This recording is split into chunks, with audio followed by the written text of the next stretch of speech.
بسم الله الرحمن الرحیم. السلام علیکم ګرانو ملګرو. د یوت یو سم ماسه کار نه کوي. افیا صدیق مبارک دی خبر کې جدي سر ظلم شو دي سرداو شو نو د سلونیم کال چې عمران خان حکومت او وزیر اعظم چې دی به موږ به IMF لم پیسې به مخ ورلو موږ به افیا صدیق هم راځو کم دی خبره د عمران خان کوم یو خبره ریشاشوا او د دې علاوه د امریکا په سینټ کې 60 سېنیټرانو 60 شپېتو سېنیټرانو د عمران خان په حق خبره کړه د دې لپاره आवाज جوړ کړی دی. نو دې 60 سېنیټرانو کې یو هم داسې د دوس بچي د بغیر د بچینو چې دا افیا صدیق مبارک خبره کوي چې دا عمران خان ملګری او راشه افیا صدیق د پاکستان قوم بچی دا یو عزت دی یو ناموس دی.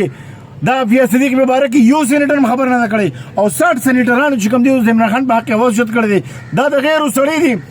او دې غیر په د باندې ډېر مهنت کړو خو الحمدلله دا وطن په آزاد شوی دی په لا اله الا الله محمد رسول الله او د دې لپاره چې لاک مسلمانان شهیدان شوي دي په دې وطن کې د کېبي پولیس قربانۍ د چا نه هیر نه دي لاسوال داستان دی د آرمي قربانۍ د چا نه هیر نه دي لاسوال داستان دی. نو ان شاء الله دا ملک به رهتي دنیا تک وي او د دې بی غیرتو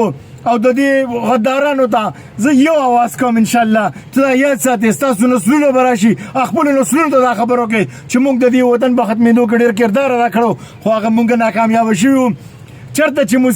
د وطن په محبت کې اوسې او دی خپل نسلونو ته ان شاء الله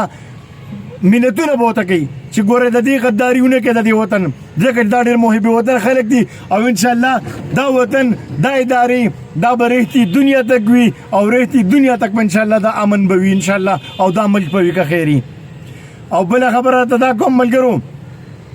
چې دی یو دی له اوسم سوچ نشته چې عمران خان بیګم وي چې زما د دې سره هیڅ قسم تعلق نشته او دا چې دوی سګړي دا توړ پوړ دا دی خپل کړی دا د عمران خان تقریر تاسو نه دی اورېدلی چې نیکلو بار وی دی یو دی ته چې راځي روزي اورونه بند کې او د مراد سید میسج او د دې ټولو میسجونه او اوس وی دي سره زما تعلق نشته. نو تاسو له سوچ پکار دی تاسو له احساس پکار دی د باچا خان بابا قربانو ته وګوره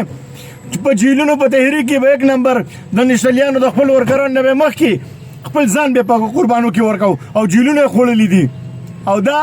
د په مجنون دی توک ته بجینه کوله وتل او اوس والله چې پته نه لګي او یو زما وزرکار نشته غریبانان غرق شو هغه یوتی غرق شنو جوانان او بیا مول عمل خان आवाज کو د دې په حق کې چیرې د انصاف ملو شي او جګړه خلک پرې خودل نو دا واړه ورکران دي پرې خو دي شي آزاد کړی شي حالانکه د عمل خان سونو تذلیل کړو.